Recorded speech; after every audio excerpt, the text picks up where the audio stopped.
It's Wednesday, August 29th, and time for your Barbados Today evening news update. Thanks for joining us. I'm Frenella Wedderburn. The World Trade Organization got a bit of a tongue lashing from some local senators today during debate of the Fiscal Incentives Repeal Bill. After becoming a signatory to the WTO in 1995, Barbados was deemed to be in contravention of the WTO's subsidies and countervailing measures as outlined in the Act. As a result, the country had until December 2015 to phase out the subsidies. Today, Government Senator Rawdon Adams supported the move to repeal the Act, but not without complaining about questionable WTO practices. I think it's worth putting on record in this chamber that for all the good they may do in other places, they have done and are doing some harm to us with a very blunt instrument that they've wielded for 25 years. In her contribution to today's debate in the upper house, opposition Senator Crystal Drakes warned that Barbados should be mindful when signing on to international agreements, charging that they were usually not in the country's best interest. The WTO, when you look at it, is actually a framework that favors multinational organizations, MNCs, multinational corporations. So when you have small industries like Barbados and small producers, they are at a complete disadvantage when you look at the global markets and the things that are allowed under the WTO regulations. So I understand that we've already signed on and we have to be compliant and we have to be aligned with international trade agreements and protocols. That is obviously clear. But what I want to know is if Barbados and the rest of the region, and I'm sure this is a conversation that other small island developing states have as well, is how are we as disadvantaged economies showing to these international organizations that the implementation process of a lot of these international agreements are not conducive for our economies. Minister of the Creative Economy, Culture and Sport, John King, wants a minimum wage introduced for public service vehicle operators. At the same time, he is suggesting that owners of those vehicles be held responsible for the bad behavior of their drivers. Contributing to debate on the road traffic tax in Parliament on Tuesday, King explained that oftentimes owners of the PSVs require their drivers to make a certain amount of money for them before the drivers could themselves be paid.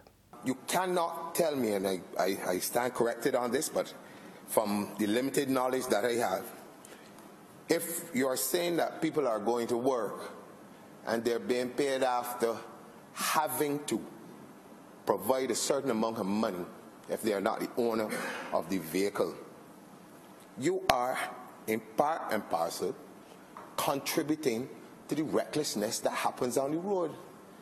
Because if, in case of a scenario like this, that I have to make, let's say, $300, $500 at any point in time before I get to work, before I get to be paid, it means that I've got to get a certain amount of passengers into the vehicle before I earn a wage. Now, if you're putting that pressure on me to do that, well, then you get the kind of problems that we're facing today.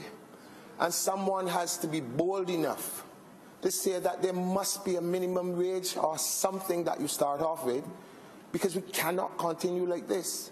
In other news, a man is currently in custody assisting police with investigations into a violent incident that has left a 54-year-old man nursing stab wounds. According to Police Public Relations Officer Inspector Rodney Innes, the incident occurred about 10:30 this morning at a residence at Thomas Gap, President Kennedy Drive, St. Michael. He reported that the two men were involved in a dispute which resulted in the 54-year-old man receiving stab wounds about his body. He was transported to the Queen Elizabeth Hospital by ambulance for medical attention. There's regional and international news after this short break.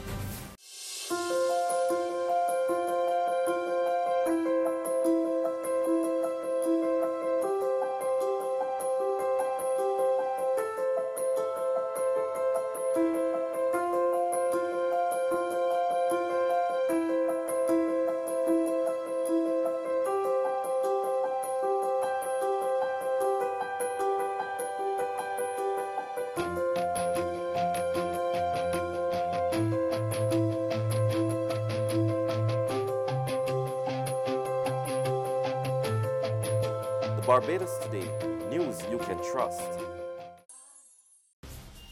To developments from our regional neighbors now, the body representing police in the Bahamas says it is pushing for a salary increase for its members. The Police Staff Association charges that the hike is long overdue, as lawmen have not had an increase in the last 18 years. We get the details in this report from Cleopatra Murphy of ZNS News.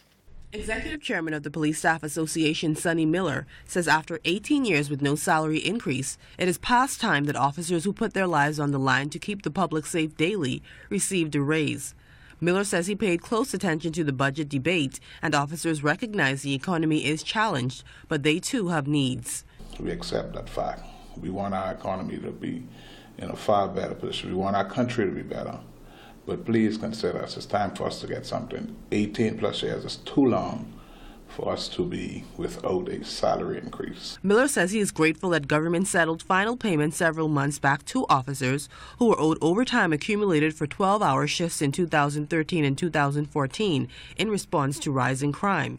He says a pay increase is now what officers require. The association chairman is of the belief that most officers are underpaid, noting that they go into the trenches constantly to deter or apprehend the criminal element. He says since their last salary increase, national insurance contributions have gone up several times. That has also been introduced and has since gone up. The cost of living has grown tremendously since then. So as far as our members, we deserve something, and we go there every single day. We don't complain. We don't make noise about it.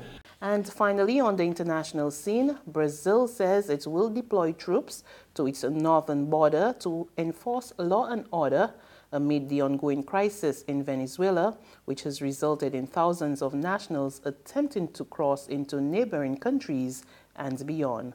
The constant stream of refugees out of Venezuela is putting a lot of pressure on neighboring countries. Let's take, for example, the border town of Pacaraima in Brazil, where a mob attacked a group of Venezuelan immigrants over the weekend. They also destroyed a camp where the immigrants were staying, setting their belongings on fire. This attack prompted a group of about 1,200 Venezuelan refugees to rush back into their own country. Last week, 2 other countries in the region announced restrictive measures affecting Venezuelan nationals. Ecuadorian officials said Venezuelan migrants will have to show their passport and not just an ID card before being allowed to enter its territory, although we noticed the new rule wasn't being enforced and immigrants were still crossing into Ecuador. Peru announced Friday it will do the same. Some immigrants say they were taken by surprise by the new measures as they were traveling in Colombia on their way to Ecuador and Peru. That report from the CNN brings us to the end of our news update. But for the very latest, visit our website at www.barbadostoday.bb. You can also subscribe to our e-paper, email updates, and like us on Facebook, and sign up for our breaking news alerts via WhatsApp. We're also on Izumi Media and Bus Terminals, as well as screenplay at supermarkets and gas stations near you. And you can also hear us on Mix 96.9 FM. I'm Fernella Wedderburn. Good evening.